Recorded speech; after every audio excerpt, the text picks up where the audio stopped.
அலைக்கும் வரஹ்மத்துல்லாஹி வபரகாத்துஹு. தவறு அது எங்கே நடந்தாலும் தவறு தானே.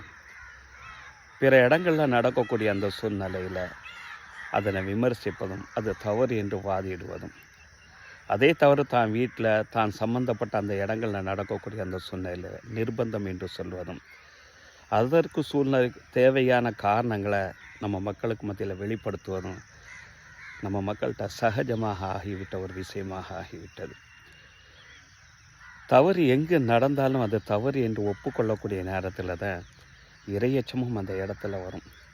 நபி ஸல்லல்லாஹு அலைஹி வஸல்லம் அவர்கள் சொன்ன ஒரே ஒரு வார்த்தை என்ன? என் மவ பாத்திமா திருநாளும் கூட அது தப்பு தானே, அதுக்காண்டி நான் காரண காரியங்களை தேட மாட்டேன். என் மவ பாத்திமா திருநாள் அவளுடைய கரத்தை நான் வெட்டுவேன் என்றார்கள் நபி ஸல்லல்லாஹு அலைஹி வஸல்லம். அப்படிப்பட்ட அந்த சூழ்நிலைகள் தான் வளர்ந்தது நம்ம இஸ்லாம். சுனன் அபுதாவுதில் ஒரு ஹதீஸு பதிவு செய்யப்பட்டு இருக்கும்.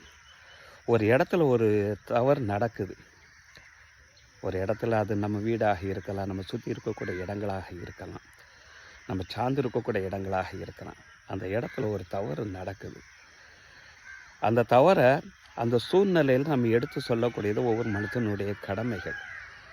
அதையும் ஏற்றுக்கொள்ள முடியாத அந்த சூழ்நிலையில் யார் அதனை வெறுக்குகிறாரோ, வெறுத்து அந்த இடத்த விட்டு வெளியே வந்து விடுகிறாரோ. ஆனால் நம்ம மக்கள்கிட்ட என்னன்னு சொன்னால் எடுத்து சொல்லுவோம், கேட்கலன்னு சொன்னால் அதே ஃபங்க்ஷனில் நம்மளும் கலந்துட்டு வந்துடுவோம்.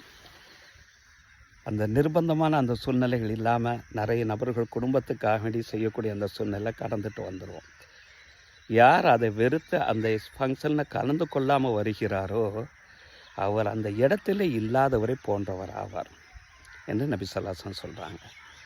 அதே நேரத்தில் எங்கேயோ ஒரு இடத்துல தவறு நடக்குது. அதை எடுத்து சொல்லக்கூடிய நேரத்தில் ஆமாம் ஊர் உலகத்தில் இல்லை, இங்கெல்லாம் நடக்காமலாம் இருக்குது, அதை போட்டு பேசிக்கிட்டு இருக்காங்க என்று யார் பரதீக அதனை பொருந்தி கொள்கிறாரோ அந்த தவறு நடந்த அந்த இடத்துல கமன் ஷஹீதஹா, அந்த இடத்துல இருந்து அந்த ஃபங்க்ஷனில் கலந்து கொண்டவரை போன்றவராவார். அதாவது அதுக்கு உண்டான குற்றத்திற்கு ஆளானவராவார் என்றார்கள் நபிகள் நாயகம் ஸல்லல்லாஹு அலைஹி வஸல்லம் அவர்கள். தவறு அது எங்கே நடந்தாலும் தவறு தான். அது நம்ம வீட்டிலே நடந்தாலும் சரி, வெளியில் நடந்தனாலும் சரி. விமர்சிப்பதுங்கிறது வெளியில் மட்டும் இருக்கக்கூடாது. நம்ம வீட்டை சார்ந்திருக்கக்கூடிய அந்த ஃபங்க்ஷன்களில் தவறுகள் களையப்பட வேண்டும் என்பதை நம்ம மார்க்க நமக்கு போதித்து தரக்கூடிய ஒரு விஷயம். ஒரே சார்பு நிலையில் ஒரே சார்பாக குற்றம் சாட்டுவது என்பது நமக்கு நாமளே ஏமாற்றிக் கொள்வதற்கு சமம் என்பது இந்த ஹதீஸ் நம்மளுக்கு உணர்த்தக்கூடிய ஒரு பாடம்.